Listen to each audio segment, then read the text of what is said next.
رێبەر عەبدەڵڵا ئۆجەلانە پازدەی سباتا ساڵا 1990 bi komployeke navneteweyî hate dîlgirtin. Ji wê rojê ve ango ev 2 sal zêdetir in, rêber Apo di girtîgeha İmraliyê de dibên şert û mercên herî giran tê ragirtin. Li gel tecrîda giran û agahî ji rêber Apo nayên girtin. Serlêdanên parêzer û malbatan ên ji bo hevdîtinê jî bêbersiv tên hiştin. Endama Akademiya Zanista Civakî a Kantona Şehbayê Şêrîn Reşîd destnîşan kir ku dewleta Tirk ji fikr û felsefeya rêber Abdullah Öcalan ditirse, lewma tecrîdê ferz dike. هدی فکر و فلسفه رهبر آپو زیادتر گهشتیه همی جواکان یعنی نه تنی جواکا کرد نه تنی جواکا عرب همی جواکن این جهانه بگشتی مرد کاره بگیره دست چین او فکر و فلسفه هدی درباز همی جواکان دبی و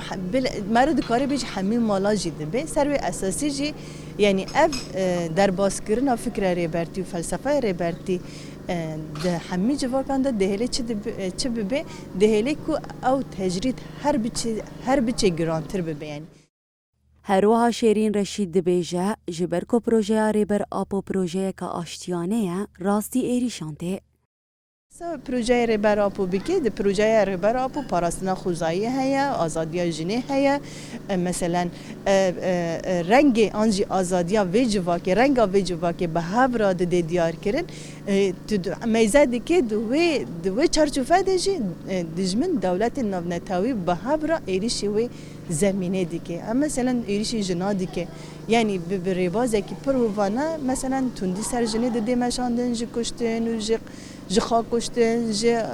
ببرین جی مثلا دورن هاتن داگر کرن جی ملی اغتصاب کرن جنا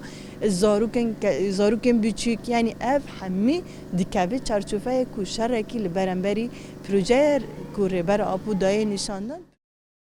ویداوی برویا حقوقی آسرینیج باب داوی کرنا تجریدا لدجی رهبر عبدالله اوجلان سری لکومیته پیشیگرتنا لاشکنجه سپیتی دان او خواست که لدروی برنامه خویا سردانی برنگ کی لزگین سردانا امرالی بکه.